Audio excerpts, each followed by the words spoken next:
Hoy, 17 de octubre, se cumplen 70 años de un acontecimiento que incidió de modo sustantivo en la realidad política, económica, social y cultural de la Argentina, desde que ocurrió hasta el presente.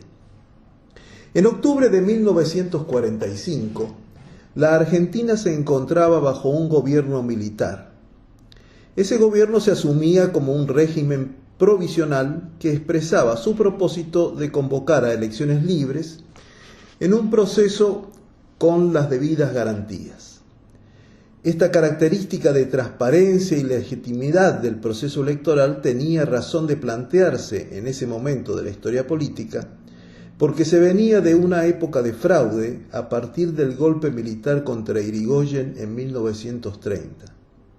Desde entonces, los gobiernos de Agustín Justo en 1932 y de Roberto Ortiz en 1938 habían surgido de elecciones en que se aceptó la existencia de fraude, que incluso se tildó de patriótico por los vencedores en cuanto aseguraba el triunfo de los partidos del sistema.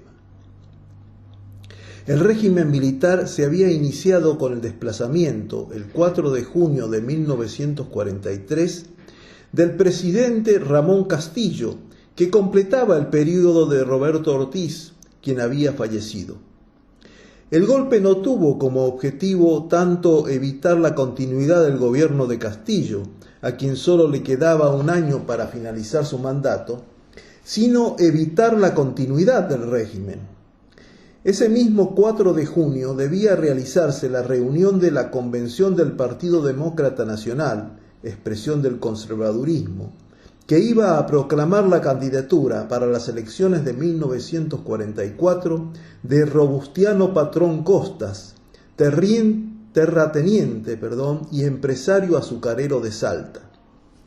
La eventual futura presidencia de Patrón Costas aseguraba el ingreso de la Argentina en la guerra iniciada en 1939 y que había tomado el carácter de mundial desde la entrada en ella como beligerante de los Estados Unidos a fines de 1941. Castillo había mantenido la neutralidad argentina, pero Patrón Costas expresaba la decisión de acompañar a los aliados y en particular a Estados Unidos de Norteamérica incorporándose a la guerra. La neutralidad argentina había sido respaldada por Gran Bretaña, la nación hasta entonces con mayor predominio en nuestro país, a quien le interesaba que la Argentina continuara proveyendo de carne, cereales y lana a la nación en guerra, sin las dificultades para el transporte que suponía el carácter de beligerante. Estados Unidos, la nueva potencia emergente, exigía en cambio un mayor compromiso. Los militares argentinos, y en particular los que se nucleaban en el llamado GOU, Grupo de Oficiales Unidos, no compartían esta posición ni la continuidad del régimen de fraude electoral, por lo que asumieron el gobierno. El presidente militar que fue puesto al frente, general Pedro Ramírez, fue posteriormente desplazado por disputas internas en febrero de 1944. Asumió como presidente provisional entonces el general Edelmiro Farrell. La figura que se perfilaba, sin embargo, como la de mayor poder en el gobierno era el coronel Juan Domingo Perón, que reunía los cargos de vicepresidente, ministro de Guerra y secretario de Trabajo y Previsión. Esta función de secretario de Trabajo y Previsión había sido la originalmente elegida por Perón al producirse el ascenso del gobierno militar. Fue una creación del nuevo gobierno sobre la base del antiguo Departamento de Trabajo, entidad de escasa importancia en el organigrama del poder. Perón entendió que la realidad social del país ofrecía un espacio para el reconocimiento de derechos sociales que reclamaban un centro institucional desde el cual trabajarlas. Por lo tanto, como secretario de Trabajo, estableció relación con los dirigentes gremiales, generalmente de tradición socialista, aunque algunos también de militancia comunista, y muchos que surgían como nuevos dirigentes de un movimiento obrero que tenía la potencialidad de crecer con la incorporación de nuevos contingentes que se sumaban por el surgimiento de nuevas industrias como consecuencia de los cambios producidos por la guerra. Mientras los dirigentes políticos en su mayoría y también varios sectores militares se enredaban en la disputa sobre la postura a asumir por la Argentina en la escena internacional, si mantener la neutralidad o adherir al bando de las naciones aliadas en guerra contra la Alemania nazi y Japón, Perón apostaba al fortalecimiento de un nuevo sujeto político, hasta entonces poco valorado, que era el obrero urbano o el peón rural organizados en sindicatos. Además, un acontecimiento ocurrido cuando transcurrían algunos meses de gobierno militar catapultó a Perón al conocimiento social y le brindó la oportunidad de mostrarse como un dirigente con visión política, sensibilidad social y capacidad ejecutiva. El 15 de enero de 1944, un terremoto destruyó la ciudad de San Juan. Más de 7.000 personas murieron como consecuencia del tremendo sismo. Los sobrevivientes quedaron en gran medida sin vivienda.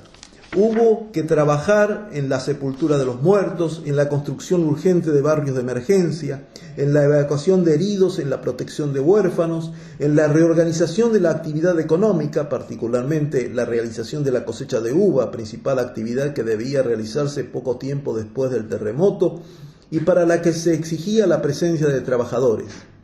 Perón se puso al frente de la gran colecta organizada para obtener fondos para estos fines. Puso a una persona de su confianza, el general Humberto Sosa Molina, encabezando el gobierno en la zona de desastre. Estas decisiones constituyeron a Perón en la figura más notable dentro del gobierno y figura expectable en la escena nacional. Su ascenso fue mirado primero con recelo, luego con franca oposición por sectores de la dirigencia política, sobre todo por la que compartía la visión de Springer-Braden, el embajador de Estados Unidos ante el gobierno argentino. Este se había convertido, ya en 1945, en el virtual centro de la oposición al gobierno y jefe de la dirigencia política que se asumía como democrática. Si bien la Argentina había declarado la guerra a Alemania al principio de 1945, casi sobre el final de la contienda, su gobierno era mirado con desconfianza por quienes sostenían la posición de mayor compromiso con los aliados vencedores en la guerra. Se lo veía como sospechoso de lo llamado nazifascismo. El 19 de septiembre de 1945 se realizó en Buenos Aires la Marcha por la Constitución y la Libertad.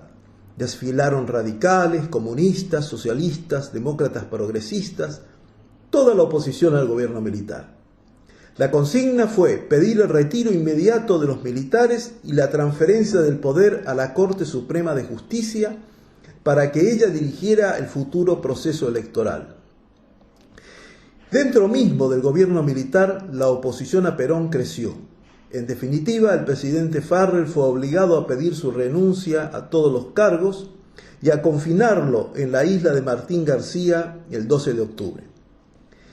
La Confederación General del Trabajo, estimando que el desplazamiento del coronel Perón significaba un duro revés para el avance de las conquistas sociales alcanzadas, convocó a una huelga general para el 18 de octubre. Pero un día antes, el 17, columnas obreras provenientes del Gran Buenos Aires, de los barrios de la capital, así como de los centros industriales de Berisso y Ensenada, se movilizaron a la Plaza de Mayo pidiendo la libertad de Perón. Las manifestaciones se replicaron en diversas ciudades del interior del país. Perón, que había sido trasladado por prescripción médica en la mañana de ese día desde la isla Martín García al hospital militar, fue convocado por el presidente Farrell ante el reclamo de la multitud reunida frente a la Casa de Gobierno. Desde sus balcones y ya por la noche, el coronel Perón dirigió su palabra al pueblo. Sería el primer discurso de muchos pronunciados en el mismo lugar, ya como presidente elegido por el pueblo en las elecciones del 24 de febrero del año siguiente, 1946. El intento de cerrar el liderazgo de Perón había fracasado, sepultado por los trabajadores movilizados, por el subsuelo de la patria sublevado, según la expresión de Raúl Scalabrini Ortiz. Al acontecimiento del que se cumplen hoy 70 años se le llamó Día de la Lealtad. El pueblo se manifestó leal con quien se había comprometido con el ejercicio de sus derechos. Y el líder se comprometió lealmente a continuar empeñándose en esa tarea, venciendo obstáculos y acechanzas.